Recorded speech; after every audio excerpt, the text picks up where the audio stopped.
In 2004, I went to Egypt. That's where I got this very beautiful picture from. And I had the experience of my life. The reason why I took that trip is because I wanted to do something by myself. I wanted to take care of myself because I always took care of other people. So this was a trip for me. I didn't tell anybody about it until the last minute, so nobody can go with me. Went there, had a wonderful time. One excursion, we went into a temple, the Temple Sneferu. It's the grandfather of the other major temples. It had a tunnel that was not tall enough for you to stand in. You had to lean over, had no lights, and the floor was smooth with wooden slacks every so often. And did I mention that the floor was a slope going down 200 feet? Well, I was determined that I was going to go inside of this temple because I didn't come to Egypt not to experience it all. I was determined. And everything went well until it was time to come out. When it was time to come out of this temple, that's about 100 of us. One way in, one way out. There's no walking side by side each other. The lady in front of me had a panic attack in the middle of us coming out. So about 100 feet in, coming out of the temple, she had a panic attack. Well, at the time, I thought it was a heart attack. And my life flashed before me because I said to myself, we are going to die in this temple. I can't get past this woman. And by the time somebody get us out of here, it's going to be so hot that we're going to suffocate. There's no circulation. There's no air conditioning. And we're in this small tunnel that I cannot stand up straight in. I'm leaned over. That is dark. My world flashed before me. The temple started to close in on me. My legs were hurting. My arms were hurting. It was so hot. I started to couldn't breathe and started to get a panic attack myself. But then something happened. And I hope you guys can relate to this. I thought about my daughter. I thought about how my child was going to be without a mother. How she's going to live the rest of her life without me.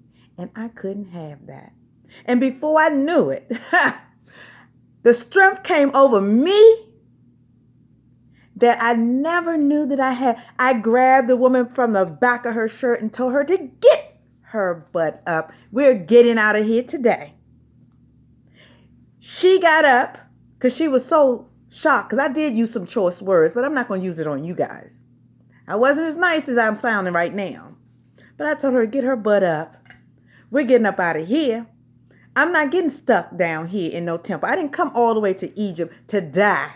I didn't come to Egypt to get stuck in a temple. So she's going to get up. Because what I realized was she was having a panic attack, not a heart attack.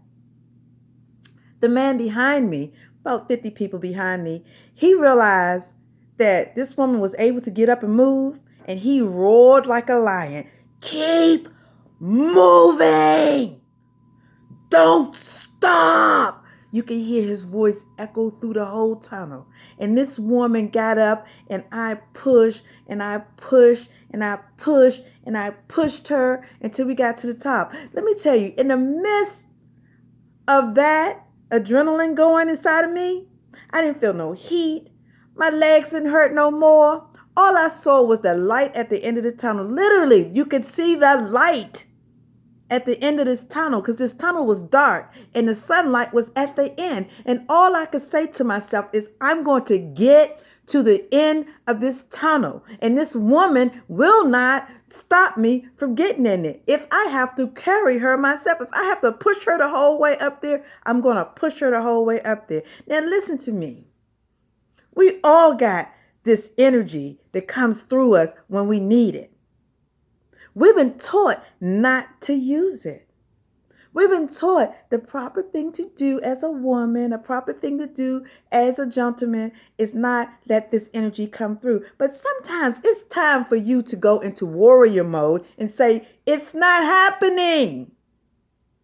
It's not happening. Trust me, when we got out of that tunnel, that lady came and hugged me and thanked me for helping her get out of that tunnel because she didn't know how she was going to do it. But because I kept talking to her and telling her, go, go, go, look at the light and pushing her, she didn't think about she couldn't breathe. She couldn't think about her legs hurt. She couldn't think about none of that because I was on her.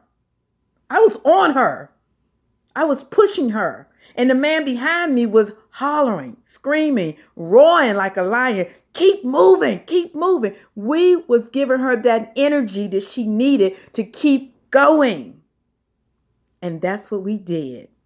When we got out, I had so much energy and I had so much adrenaline going on. I couldn't even stop moving. I had to walk on the plank, just walk back and forth, walking back and forth until the guy behind me grabbed me and said, you all right? You all right? You did good. You okay? We out. And then finally, I came back into my body because I really think I had an out-of-body experience. And I just felt this man hugging me. And I just calmed myself down. Then the thought came to me, what do you say when the angel of death come knocking at your door? You tell him, not today. Not today. I don't know who I'm talking to, but not today. You're not going to hurt yourself. Not today is this person going to take advantage of you. Not today are you going to continue to live your life that way. You need to think about what you need to live for and let that adrenaline flow. Let that warrior come out and fight for yourself. Fight for your life.